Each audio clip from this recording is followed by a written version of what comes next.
కర్మణైవ హి సంసిద్ధిమాస్థితా జనకాదయః లోకసంగ్రహమేవాపి సంపశ్యన్ కర్తుమర్హసి.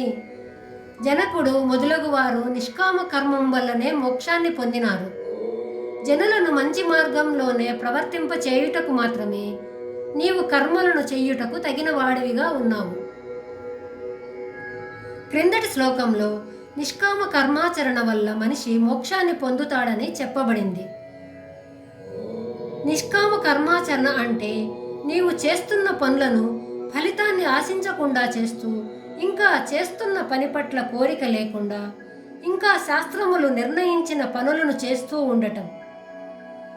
ఈ విధంగా ఆచరించిన వారిలో జనకుడు ఇంకా కొద్దిమంది రాజుల గురించి తెలియజేస్తున్నారు ఇక్కడ. వారెవరంటే జనకుడు, అశ్వపతి, ఇక్ష్వాకువు, ప్రహ్లాదుడు, అంబరీషుడు, భగీరథుడు మొదలైన చక్రవర్తులు. ఈ నిష్కామ కర్మయోగము కొత్తగా ఏమీ కాదు. చాలామంది రాజులు పూర్వము దానిని ఆచరించి ముక్తిధామమును చేరినారు. కాబట్టి అర్జున, నీవు కూడా ఆచరింపుము అని శ్రీకృష్ణుడు తెలుపుచున్నాడు. రాజ్యమును పాలించుచు మోక్షమును పొందగలమా అని అర్జునుడు అడగకముందే శ్రీకృష్ణుడు సమాధానం ఇక్కడ చెప్పెను.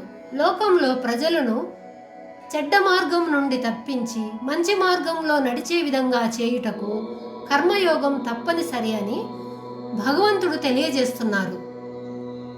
పరోపకారమునకు ఎంతటి ప్రాధాన్యత ఉన్నదో అర్థమవుతుంది. ఒక్క ప్రాణికైనా మంచి చెయ్యడం మహాపుణ్యప్రదమైనది.